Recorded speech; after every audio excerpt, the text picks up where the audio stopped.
지난 11월 2일이 수소의 날이었습니다. 올해부터 법정 기념일로 기념을 하면서 여러 가지 행사도 열리고 이랬었는데 자동차 업계에서도 전기차의 뒤를 이어서 어떻게 보면 또 전기차 전에도 수소차 연구 개발을 했던 것 같고 전기차하고 수소차 얘기 많이 들었는데 수소차 연구에 또 집중을 하고 있다고요? 네, 그렇습니다. 이 전기차는 이제 환경 친화적인 자동차로 완전히 자리매김하는 추세고 또 그 뒤를 이어서 수소차가 영역을 넓히고 있는 이런 상황인데요.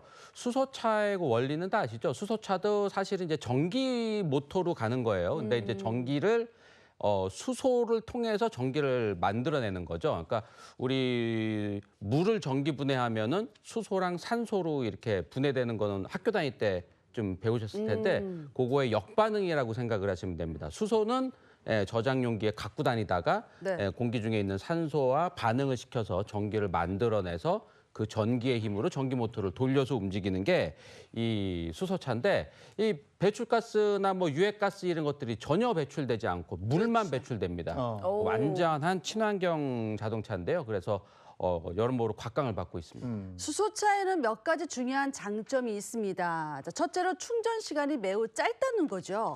전기차가 배터리 충전에 시간이 걸리는 반면에 수소차는 주유소에서 차량 탱크에 수소 가스를 주입하는 방식으로 몇 분 이내에 충전이 가능합니다. 자, 이로 인한 장거리 운행 시의 비용 효율성과 시간 절약 효과가 크고요.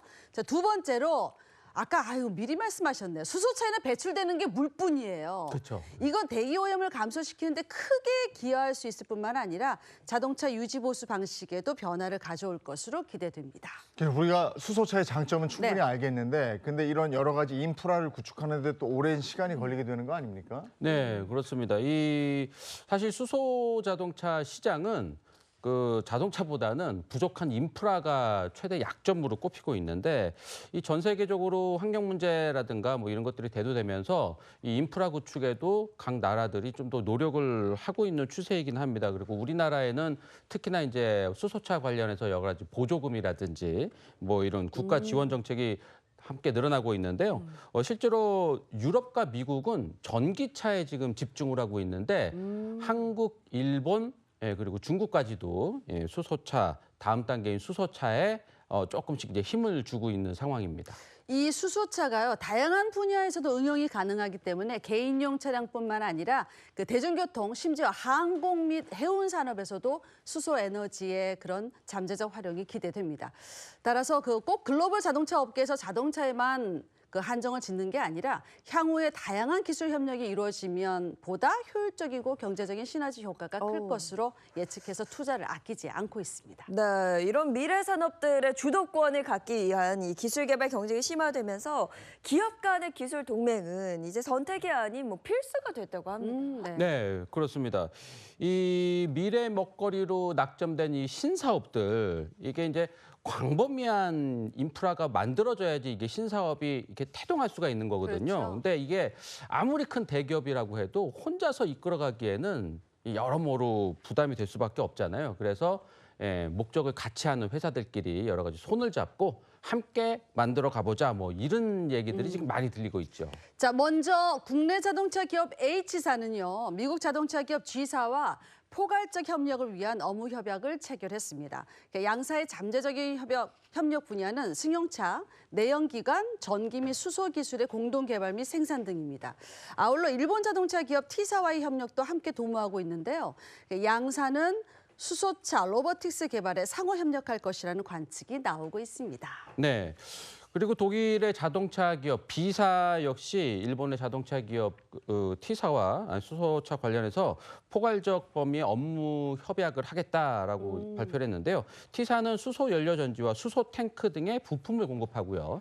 B사는 주행 관련 핵심 부품을 개발하는 쪽으로 가닥이 잡혀서 서로 협력하고 있는 중입니다. 수소차 분야에서 또 우위를 차지하기 위한 글로벌 자동차 기업들의 또 기술 경쟁력 다툼이 치열한데 우리나라는 언제부터 수소차 개발하는 데 주력을 좀 하고 있었습니까? 네, 국내 자동차 기업 H사 1998년부터 이 수소 전담 조직을 신설하고 본격적으로 수소차 개발에 뛰어들었습니다. 이때 그 환경기술연구소를 만들면서 당시 그 H사의 명예회장 돈 걱정 말고 젊은 기술자들이 만들고 싶은 차를 다 만들어봐라. 이야, 돈 라고 걱정하지 하면서 말고. 우와. 네, 아주 플렉스한 네. 그런 발언을 해서 이 많은 좀 힘을 받고 만들어졌는데 그 2004년에 독자 개발한 스택을 탑재한 수소 전기차 개발에 성공을 했고요. 와. 2013년에는 세계 최초로 수소 전기차 양산 체제를 가지고 상용화하기도 했습니다. 이게 일본의 T사보다도 1년 빠르게 이 성공을 멋지다. 했다고 합니다. 네. 그러니까 H사는 마침내 2018년 수소 전기차 전용 모델을 출시하는 데 성공을 했습니다. 그러니까 현재 그 전 세계에서 수소차를 독자적으로 생산 가능한 글로벌 자동차 완성 기업은 국내 H사를 포함해서 일본의 T사 등 몇 곳 되지 않는다고 합니다. 근데 이렇게 수소차 이야기 하다 보니 좀 궁금해지는데요. 네. 수소차 신차 소식이 있다면서요? 네, 그렇습니다. 또 국내 자동차 기업 H사에서 네. 7년 만에 새로운 수소차를 이제 컨셉트카로 일단 오. 공개를 했는데요. 이 수소차는 기존에 있던 수소차보다도 수소 탱크 용량을 늘리고 멋진데요. 또 여러 가지 반도체를 이용한 전력 제어 기술을 최적화해서 야. 좀 더 스마트하게 수소 연료 전지 자동차로 만들어내고 있습니다. 그래서 이 주행 가는 거리가 기존에 한 600km가 채 되지 않았는데 이번에는 이제 650km로 와, 멀리 갈 수 있고. 아주 멀리 달릴 수 있다. 요게 장점이고 그 지금까지 공개된 수소 그 자동차 가운데 주행 가는 거리가 가장 긴 차입니다. 그리고 이제 수소 충전소 안내 기능 등 뭐 여러 가지 수소차에 특화된 여러 가지 소프트웨어도 적용이 돼 있어서 아주 지금 각광을 받고 있는데 이 차가 바로 내년에 신차 발표해서 팔 예정이라고 합니다. 이제 우리가 또 거리에서 다니는 수소차도 만나볼 수가 있겠네요. 그럼요. 자, 자동차 관련 소식 여기까지 하고요. 이번엔 우리 주변에서 일어나는 사건, 사고를 법의 관점으로 풀어보겠습니다. 그 법이 알고 싶다.